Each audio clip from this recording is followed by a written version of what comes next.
Olá, tudo bem com você?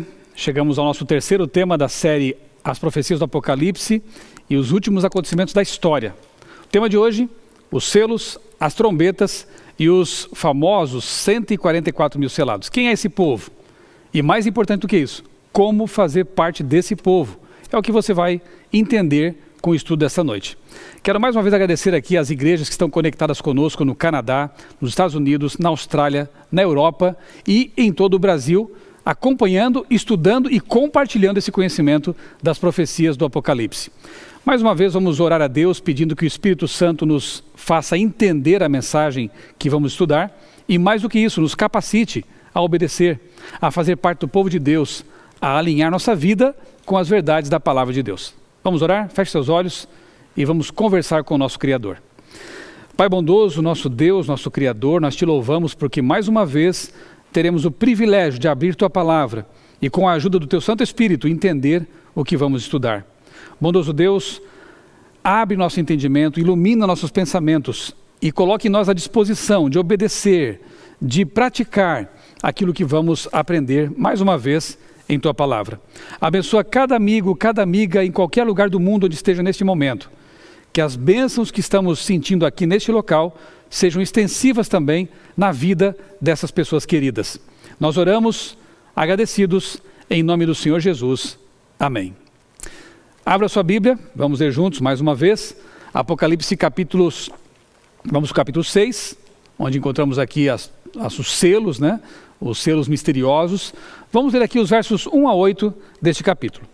Vou esperar você pegar aí a sua Bíblia, ou acessá-la no seu dispositivo, e vamos ler então Apocalipse 6, de 1 a 8. Preste bem atenção.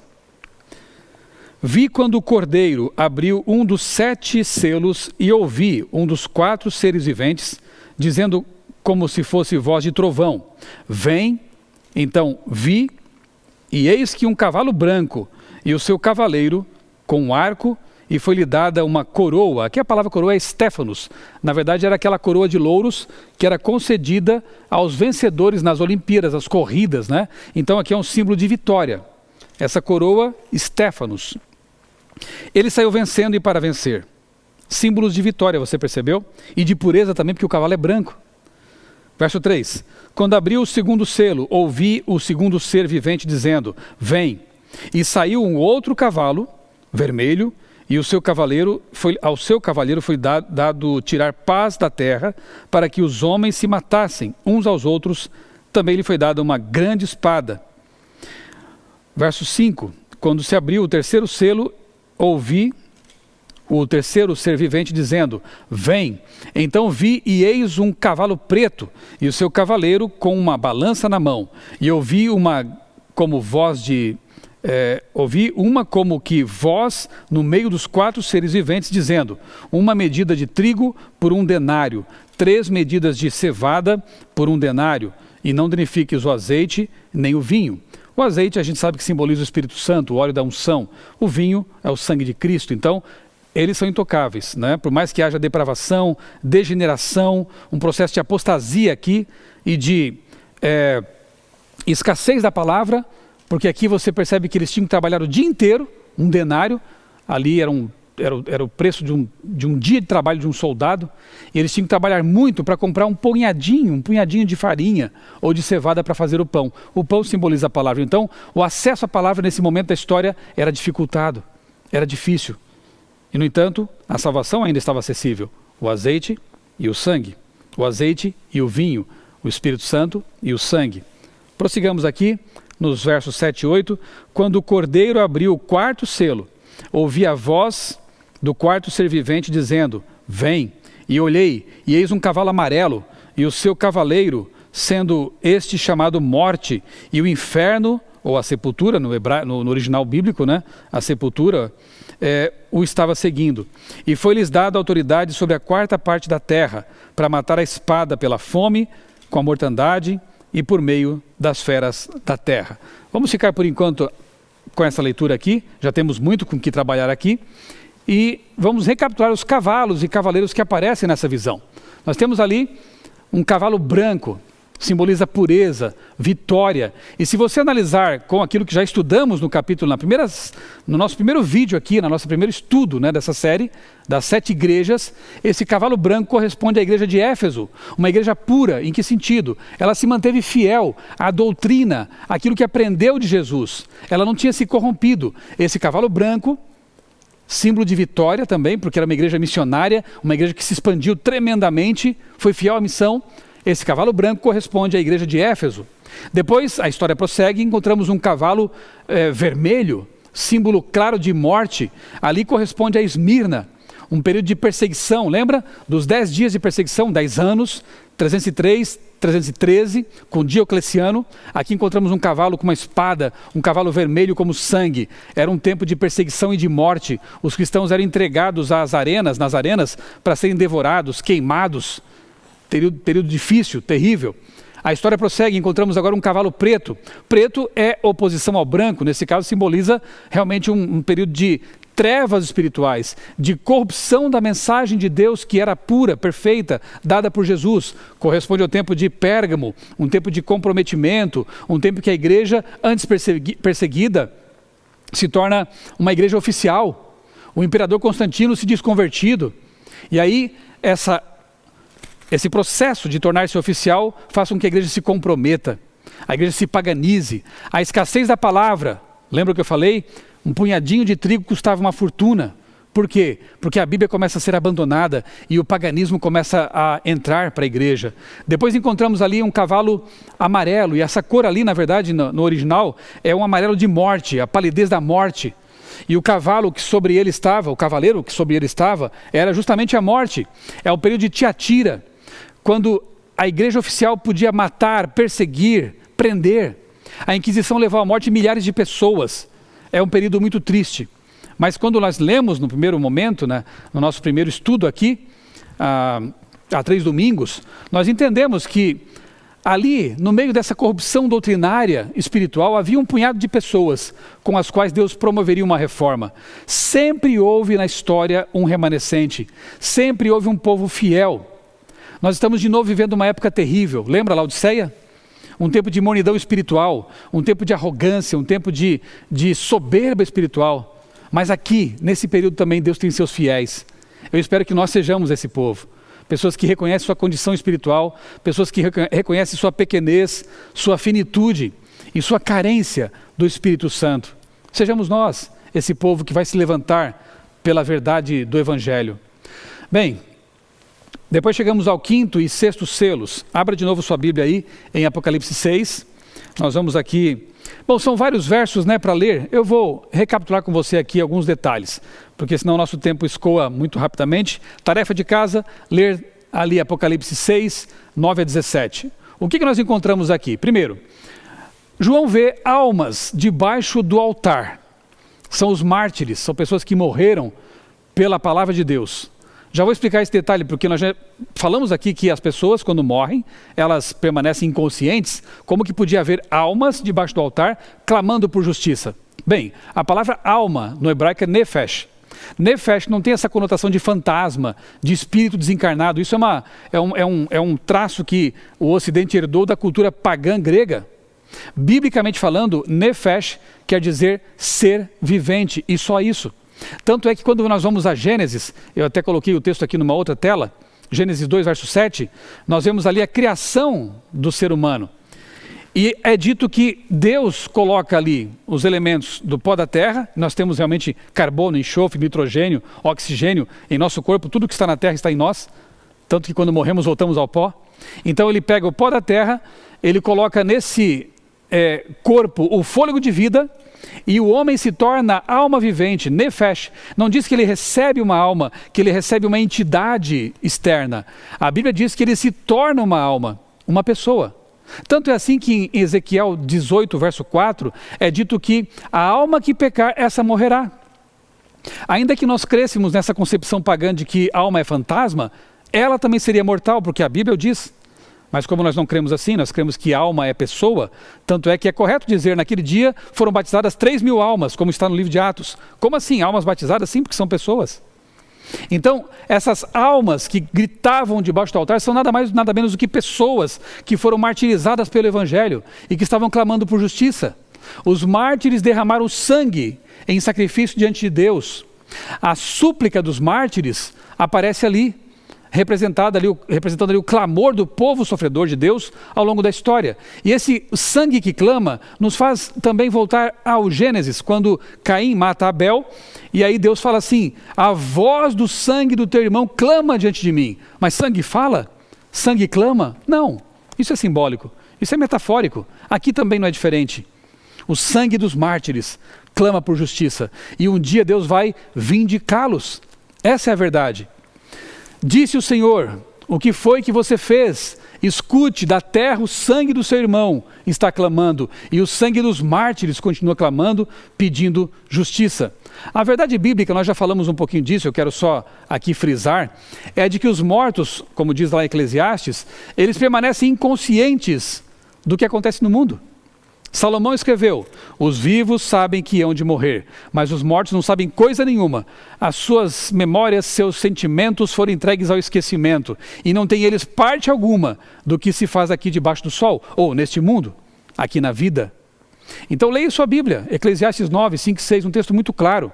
Ele derruba a crença na reencarnação, em espíritos desencarnados, e mostra, quando você lê Apocalipse 16, por exemplo, e 1 Coríntios, quando diz lá que Lúcifer, Satanás, se transfigura na forma de anjo, de luz, o que nós entendemos é que quem se faz passar por pessoas que morreram são os demônios, para enganar as pessoas. Mas que engano é esse? De que elas podem viver sem Deus, de que nelas haveria algo de imortal. E quando você pensa assim, talvez você até se descuide da salvação.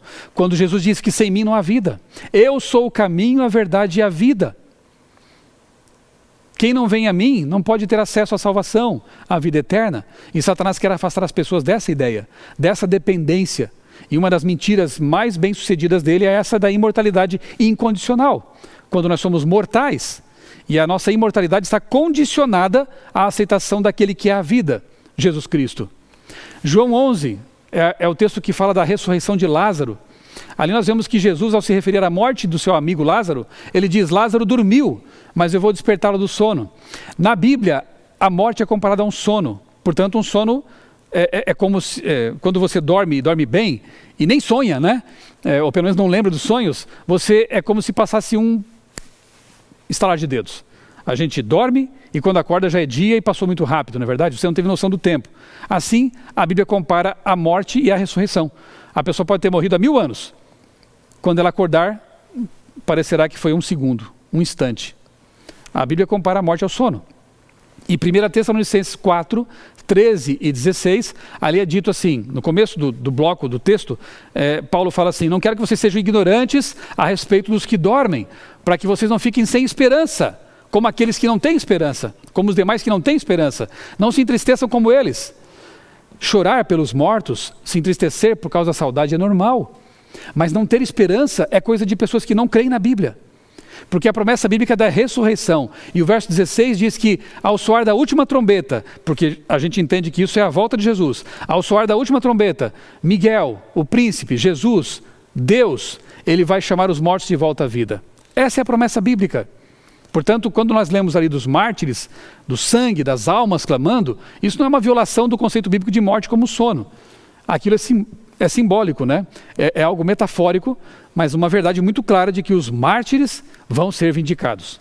Deus vai honrar o sangue deles. Bem, aparece também aqui nos selos, né, no 6º selo, os sinais que Jesus menciona também no Evangelho, Mateus 24, 29 a 30, ele fala: depois da tribulação daqueles dias, o sol se escurecerá, a lua não dará sua luz, e as estrelas cairão do céu. Isso está lá nas palavras de Jesus, e também está aqui no Apocalipse capítulo 6. E essas profecias que acontecem, esses sinais que acontecem após a tribulação daqueles dias, o período de supremacia papal, 1260 anos, já estudamos e voltaremos a estudar esse assunto. Bem, Jesus anunciou, e o profeta João também, de que nesse período da história aconteceriam fenômenos que marcariam o começo do fim. Bem, nós entendemos que no ano de 1780, no dia 19 de maio, o sol nasceu normalmente, mas poucas horas depois ele escureceu misteriosamente. É interessante que as enciclopédias e os livros que mencionam esse fenômeno chamam de o dia escuro, o misterioso dia escuro de 1780. O sol apagou. Os animais ficaram confusos, as vacas voltaram para o seu curral, as aves se comportaram estranhamente, voltaram para os galhos das árvores para dormir, algo muito confuso. À noite daquele dia, a lua ficou vermelha como sangue.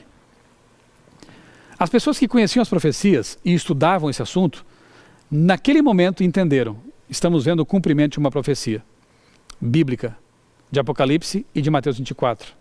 E no dia 13/11 de 1833, acontece a famosa chuva de meteoritos, né? A Bíblia fala que são as estrelas que caem, né? Estrelas cadentes, marcando ali também um evento profético no tempo do fim.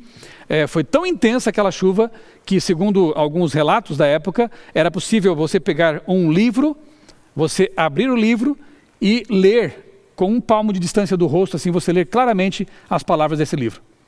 De tanta claridade, de tantas estrelas cadentes que estavam ali caindo, né, na atmosfera. Bem, e o outro sinal mencionado é o grande terremoto de Lisboa no dia 1º de novembro de 1755. Era o dia no calendário católico de Todos os Santos, portanto as pessoas estavam na igreja, as pessoas estavam lá amontoadas, né, em suas igrejas, estavam ali quando de repente há um terremoto devastador, destruiu Lisboa e foi tão intenso que chegou até atravessar o oceano, foi sentido na costa de outros países. E a devastação foi tão terrível que esse livro aqui, por exemplo, A Ira de Deus, conta em detalhes o que foi aquilo, né? E Portugal é marcada por esse evento, tanto é que você tem a história antes do terremoto e depois do terremoto. Após o terremoto, Marquês de Pombal, uma pessoa que tinha ali dotes de engenharia, ele acaba projetando casas e prédios para tentar suportar um novo terremoto daquele, intensidade máxima, como aconteceu. A cidade é reconstruída, né? E ficou lá apenas pelo menos, né, um mosteiro, que é conhecido como as ruínas, né, do que sobrou do terremoto de Lisboa. Realmente foi um evento tremendamente marcante. As pessoas fugiram, porque aí as velas caíram ao chão, começou a pegar fogo, a cidade foi incendiada e as pessoas correram todas para o porto, não para o porto, para a beira da praia ali, né? Tem até uma praça lá hoje que é o local onde as pessoas se reuniram, tem 2 colunas que marcam ali para onde as ondas entraram. Um tsunami veio e acabou afogando a todos. Foi uma mortandade muito grande. Alguns acharam que era até o fim do mundo mesmo naquele momento. E ficou registrado na história das nações, tristemente, esse momento da história que estava profetizado nas profecias do Apocalipse. 1º de novembro de 1755, o grande terremoto de Lisboa. Avancemos aqui. Quem poderá subsistir? É a pergunta que o verso 17 faz aqui nesse capítulo. O interessante é que os capítulos 7 e 14, ali estão os versos na tela, dão a resposta para essa pergunta. A pergunta é: quem vai poder ficar em pé? Quem vai poder sobreviver a tudo isso? E aí o próprio Apocalipse responde: aqueles que foram selados, aqueles que receberam na testa o selo do Deus vivo, poderão permanecer em pé.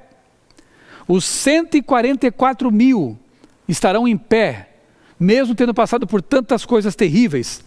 Aí a pergunta que eu faço é: quem são? Eu quero fazer parte deles. Eu quero também ser vitorioso. Essa é a grande questão. Então vamos a ela.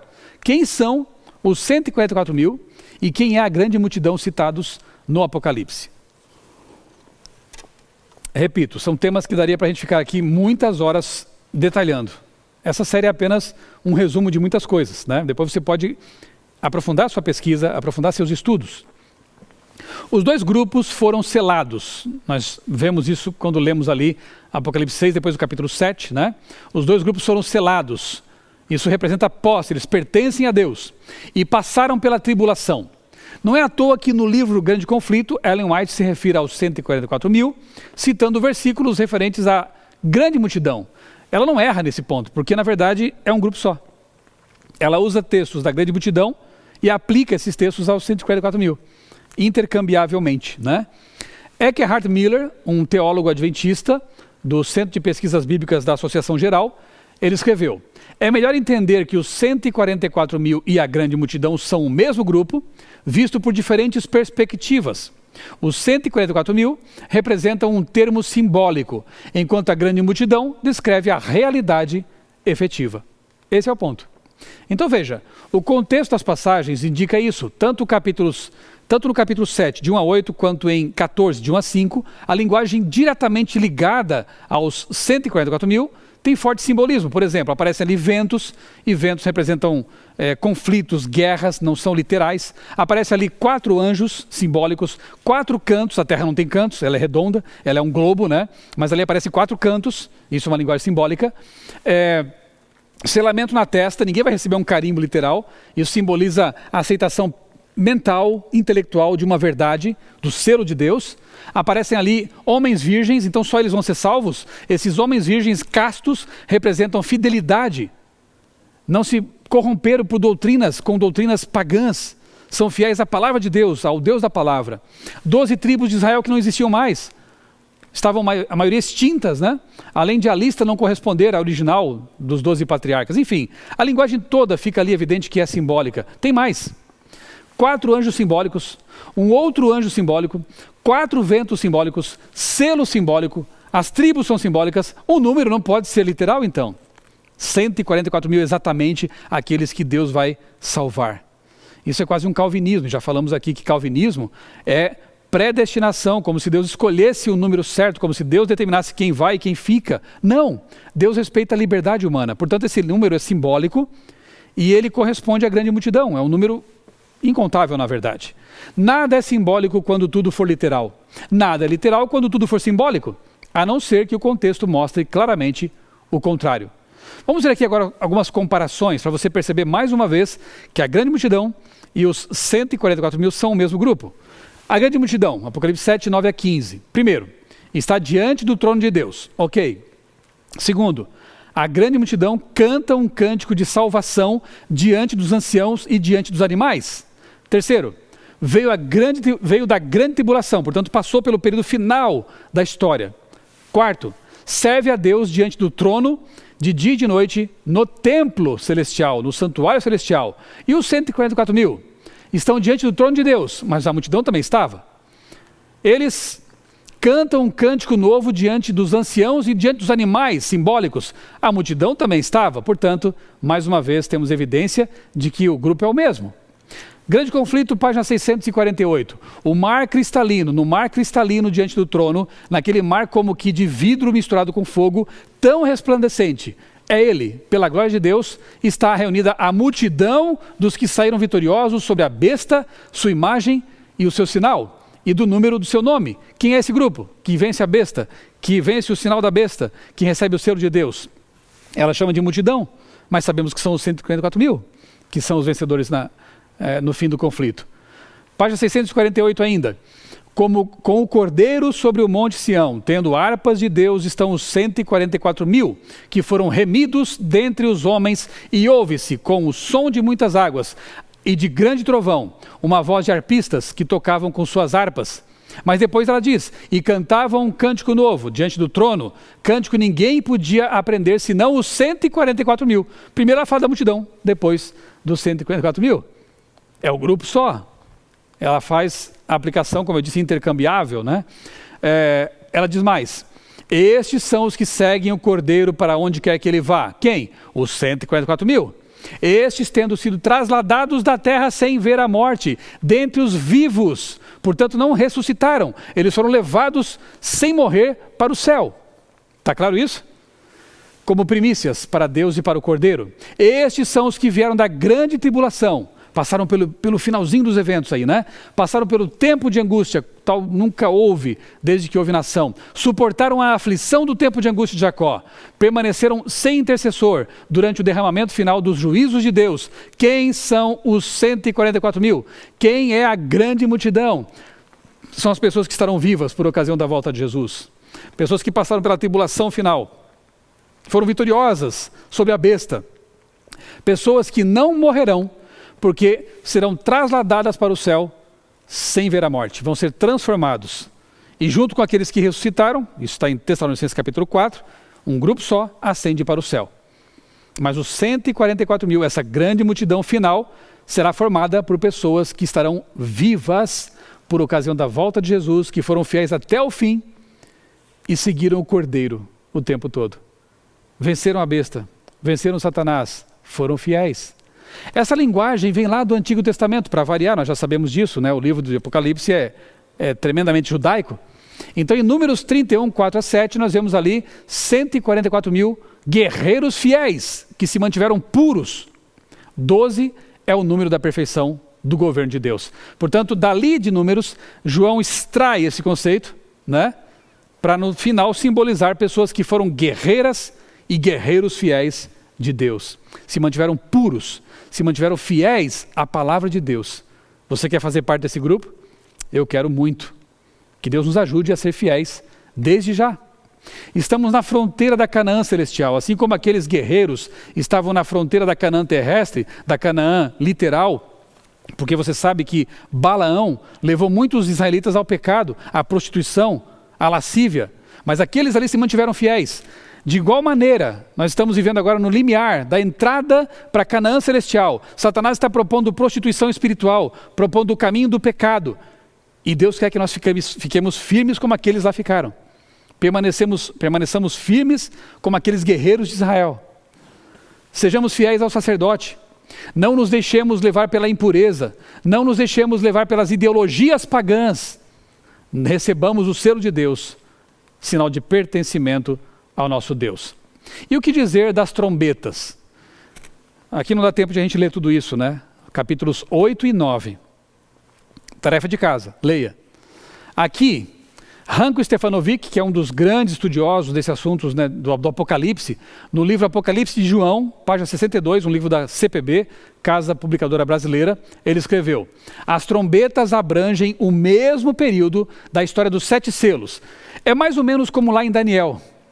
Em Daniel nós encontramos, capítulo 2, a estátua que representa os impérios. Capítulo 7, 4 animais que representam os impérios. Capítulo 8, 2 animais e uma ponta pequena, um chifre pequeno, que representam também impérios. Então há um paralelismo.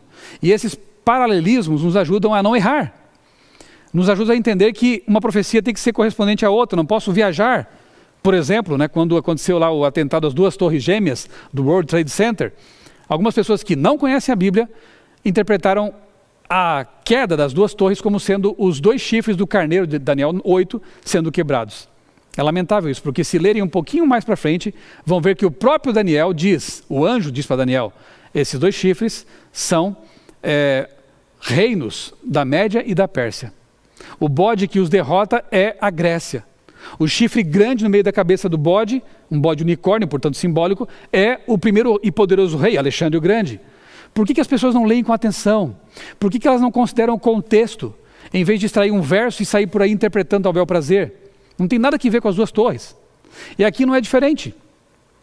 As pessoas não percebem que há paralelismos também no Apocalipse. Portanto, as 7 igrejas têm correspondência com os 7 selos, com as 7 trombetas. E esses paralelismos dão segurança para que não viajemos, né, na maionese, como se diz, e interpretemos as coisas ao nosso bel prazer. Então ele diz, as trombetas abrangem o mesmo período das 7 igrejas, os 7 selos. As 2 séries são correspondentes, tanto na estrutura quanto na sequência. A diferença entre as 2 séries está no foco. Enquanto os selos dizem respeito, em primeiro lugar, àqueles que professam ser o povo de Deus, as trombetas se referem exclusivamente àqueles que não professaram ou não professam pertencer a Deus. O foco é diferente, mas o período é o mesmo. Então as trombetas não têm aplicação futura. Nós vamos estudar isso com mais calma mais adiante, numa noite posterior, quando nós estudarmos as pragas do Apocalipse, as 7 últimas pragas. E aí nós vamos voltar a esse assunto aqui e detalhar um pouquinho mais. Por hoje, eu fico por aqui. Mas eu quero dizer o seguinte para vocês, mostrando aqui no gráfico, essa correspondência, né? Nós já vimos ali os 7 selos. Começa no 1º século com João e avança pela história. O 1º selo, o 2º selo, o 3º selo, o 4º selo, o 5º selo. Quando chega no 6º selo, há uma pausa. O autor faz um interlúdio para descrever o povo de Deus que vai receber o selo finalmente e vai ser salvo. Depois chega o 7º selo, que é a culminação, é a volta de Jesus. É o tempo do fim, é a volta de Jesus. Perfeito?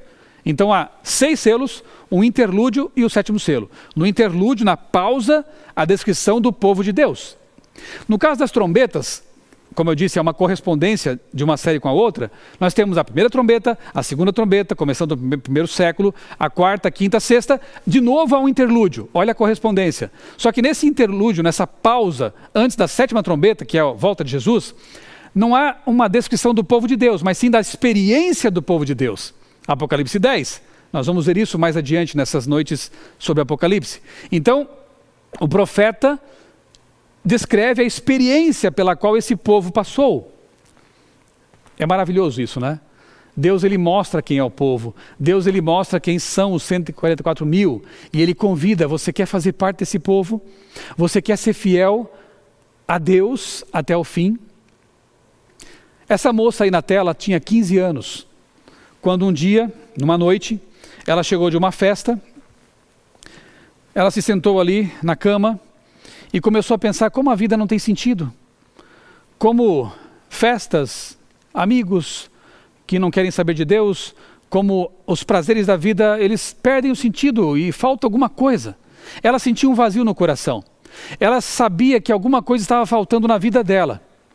E naquela noite, ela ouviu uma voz clara na sua mente dizendo: pegue a Bíblia e leia.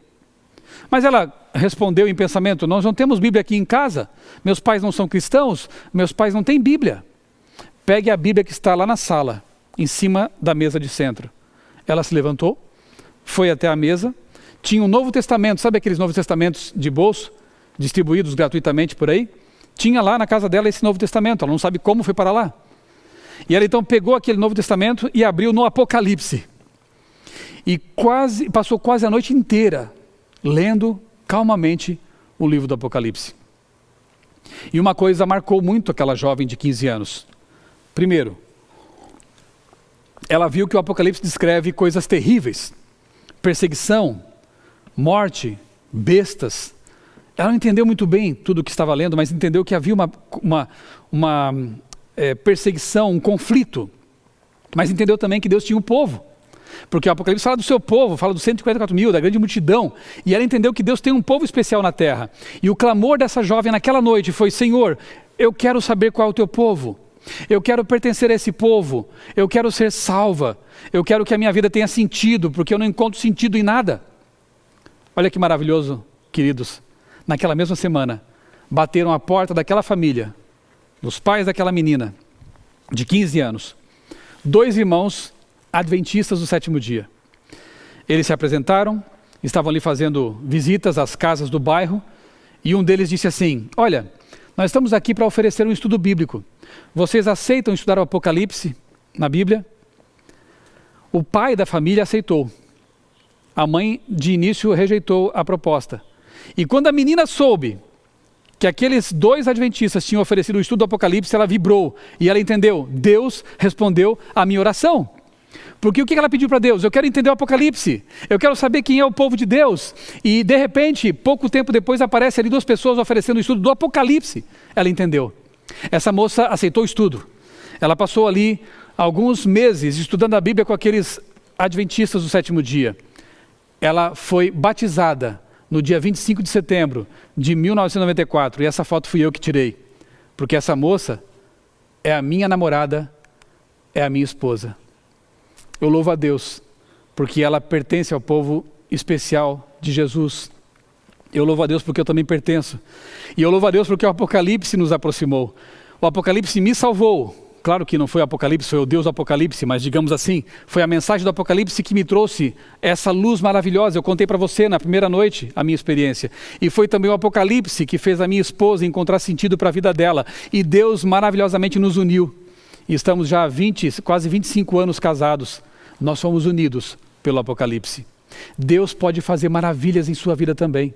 Deixa eu chegar mais perto aqui, porque eu quero falar isso para você nos seus olhos. Deus pode fazer maravilhas na sua vida.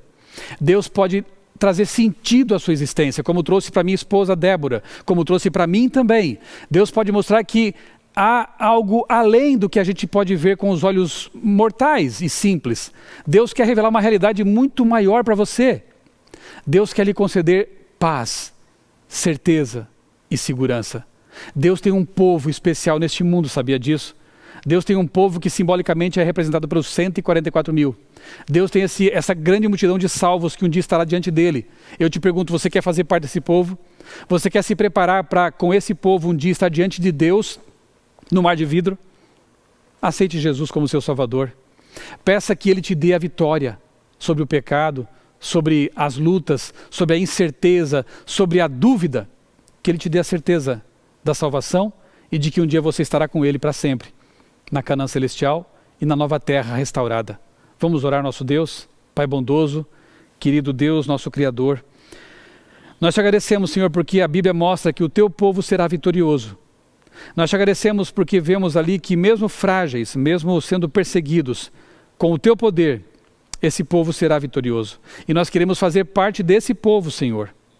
Por favor, Pai, toca o coração, a mente, a vida desses amigos que estão nos assistindo, que estão acompanhando essa série, para que eles também sintam o desejo de como eu e minha esposa um dia sentimos, fazer parte do povo de Deus, o remanescente fiel, aqueles que guardam os mandamentos de Deus e têm a fé de Jesus. Nós pedimos e te agradecemos em nome dele, o nosso Senhor e Salvador Jesus Cristo. Amém. Não se esqueça, domingo que vem, neste mesmo canal, às 20 horas, mais um estudo do Apocalipse, a quarta lição, o quarto tema, tem coisa muito boa para você, esperando por você, tá bom? Vejo você daqui uma semana, um grande abraço, que Deus abençoe a sua vida e também a sua família.